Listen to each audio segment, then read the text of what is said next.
So last night, Sophie Cunningham actually responded to, the Kiki Iriafen takedown. The whole gym froze. The second Mystics rookie Kiki Iriafen shoved Sophie Cunningham like it was WrestleMania instead of a preseason WNBA matchup. The silence was thick, but it didn't last. Sophie's not the type to let something like that slide. She sprang up like a rocket, stormed toward Kiki, and unleashed a line so fiery the broadcast crew probably dove for the censor button. As tensions boiled over, Dawana Bonner and Lexi Hull rushed in, ready to ride for their teammate. But as heated as things got on the floor, it was what happened afterward that really blew up. Sophie dropped a clapback so savage, it felt like a mic drop straight from the moon. Man, I'm looking forward to when is the first game? May the 29th. Or May the 28th.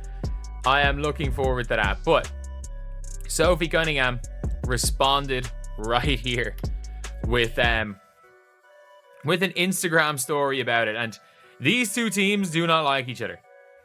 They do not like each other. But let's rewind for a moment and break down how it all kicked off in the first place. I know it wasn't announced that Caitlyn Clark wouldn't play until right before, but this is a preseason game where Clark is not available, and yet you probably... Yep, you heard that right. A rookie actually body slammed a veteran to the hardwood like she was trying out for a football team, not suiting up for a basketball game. And not just any vet, we're talking about Sophie freaking Cunningham, a seasoned pro with a black belt in Don't Mess With Me. Kiki Iriafen, the Mystics' fresh out of college rookie, apparently thought preseason was the perfect moment for her WWE debut. The shove wasn't defense, it wasn't a hard screen, and it definitely wasn't a foul with any strategic purpose. It was loud, unnecessary, and straight up disrespectful. It was a message, look at me. And Sophie? She answered loud and clear, careful what you ask for. Ready to hear how Sophie broke her silence? If you're riding with Sophie and the entire Fever squad, drop a fired up for the Fever in the comments. Let's go. What are we doing? Right there, you can see Sophie telling her after that flagrant, you don't mother effing do that. You don't mother effing do that. Sophie's response was swift and fierce. She jumped up and got in Kiki's face like she was defending the entire WNBA's code of respect. You don't bleeping do that, she snapped, channeling what every veteran watching from home was probably thinking. That wasn't just a reaction fueled by adrenaline. It was the voice of earned respect. You don't knock down a seasoned vet like that unless you're trying to wear the villain badge loud and proud. And to top it off, Kiki smiled. Not an oops my bad kind of smile, but a smug, villain origin story smirk like she thought starting drama would earn her street cred. Newsflash, it won't. And that's Kiki Iriafen, and I gotta tell you, here we go with the smiling like you've done. I don't get it. This is the worst part of the WNBA. It is. A ton of reaction. The smiles afterward, let's get negative. But the Mystics weren't finished coming after Cunningham. Later in the game, Brittany Sykes delivered yet another unnecessary shove, sending Sophie crashing to the floor once more. And just like before, it wasn't subtle. It wasn't basketball. It was straight up bullying. A clear pattern was starting to form. Washington players were zeroing in on Cunningham, and it was impossible to ignore. This was another one right here.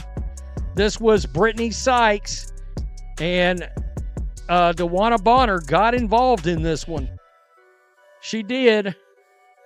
Little standing on business. Then came the cavalry. Dawana Bonner didn't hesitate for a second. She marched straight toward Brittany Sykes, making it crystal clear the Mystics weren't going to get away with this unchecked. It was like an internal alarm sounded. One of their own had been hit, and now the whole squad was activated. That's what real teams do. Mess with one Fever player and you answer to the entire hive. And all I will say is it's going to be a fun couple of games. The Fever, when is the first time they play the Mystics? This is what you want to see. You want to see hype. Rewatch the footage, and it's obvious. This wasn't even remotely a basketball play. Kiki didn't box Sophie out, didn't contest a shot. She straight up grabbed her and slammed her to the floor. No strategy, no purpose, just pure theatrics. It had nothing to do with the game and everything to do with one thing, chasing a headline. And sure, she got one. Just not the kind she was hoping for. It's going to lead to a heated rivalry game. It's going to be leading to that on the 28th of May. We are still in the month of May. We get to watch these two teams go at it again. And I stand by this. This was absolutely not. This is not going to be the first time or last time Sophie Cunningham is going to get into some sort of a brawl next season. As expected, social media exploded. Fans weren't letting it slide. Everyone from casual followers to hardcore WNBA veterans called out the Mystics for turning a game of skill and respect into something that looked more like a brawl. The verdict was loud and clear. That wasn't toughness. It was a cheap shot. And while Coach Stephanie White did her best to calm things down in the post-game press conference, one look at Sophie's expression said it all. No words needed. Yeah, this was the response. I'm just a girl, but I only play WWE with my sister, so chill. And obviously while posting a clip of that. But here's where things took a legendary turn. Sophie didn't dive into drama or demand a league review. She did something way better. She took to Instagram with the most effortlessly savage response of the year. No long paragraphs, no emotional rants, just a simple, cool post that read, "I'm just a girl, and I only play WWE with my sister." So chill, instant classic. The subtext? Don't flatter yourself. You're not the villain. You're just the warm-up act. Yeah, kind of random thrown to the ground. Maybe I need to hit the weight room. That was not a good look. But she had my back, and I think that's what it's all about, right? I think that we have a huge target on our backs, and I don't think that's a secret. And so making sure that our locker room's like this, and that will naturally flow onto the court, and I think you guys saw that today. That's how you shut someone down without breaking a sweat. Sophie used humor like a scalpel, while Kiki tried to flex. Sophie reminded her, and the whole league, who the real grown-ups are. That post didn't just dismiss the incident, it buried it under a mountain of nonchalance. Cunningham didn't flinch, she didn't fume. She hit back with a smirk and the kind of confidence you earn after years of mastering your craft. Oh, and speaking of mastering crafts, did we mention Sophie earned her black belt in Taekwondo at just 6 years old? That's right. While most of us were struggling to tie our shoes, Sophie was already training in the art of precision strikes and controlled strength. So Kiki didn't just pick a fight, she picked a fight with a martial artist in sneakers. She earned a black belt in Taekwondo at 6 years old. You can earn a black belt at 6 years old? I mean, fair enough. Fair enough. But yeah, Sophie Cunningham is... I would say Sophie Cunningham is not somebody you'll mess with. Everyone messes with Sophie Cunningham. Which, by the way, made Sophie's chill caption 10 times more cold-blooded. It wasn't just a flex, it was a subtle warning. She was basically saying, I could have handled this a different way, but you're not even worth the effort. And honestly, that's way more intimidating than any push could ever be. Cunningham's post turned a chaotic moment into a masterclass in composure. She made herself look completely unbothered, while Kiki ended up looking exactly like what she was, a rookie trying too hard to go viral. The amount of times, like, there are like 5-minute long compilations of Sophie Cunningham starting fights. Like, do we not remember what Sophie Cunningham did last year to Indiana?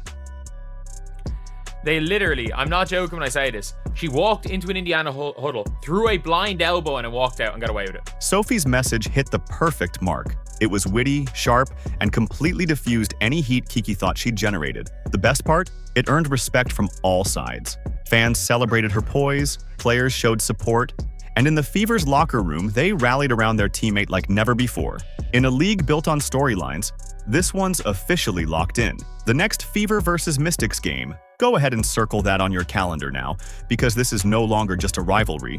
It's personal, and Sophie Cunningham just proved she's not only ready for it, she's already winning. If Sophie Cunningham just ends up being the villain of the Fever, I think she's the damn villain for the entire WNBA, the old WNBA fan base with some of the stuff they've said about her. I think she's probably thinking, you know what, let's get the heat off our number 22.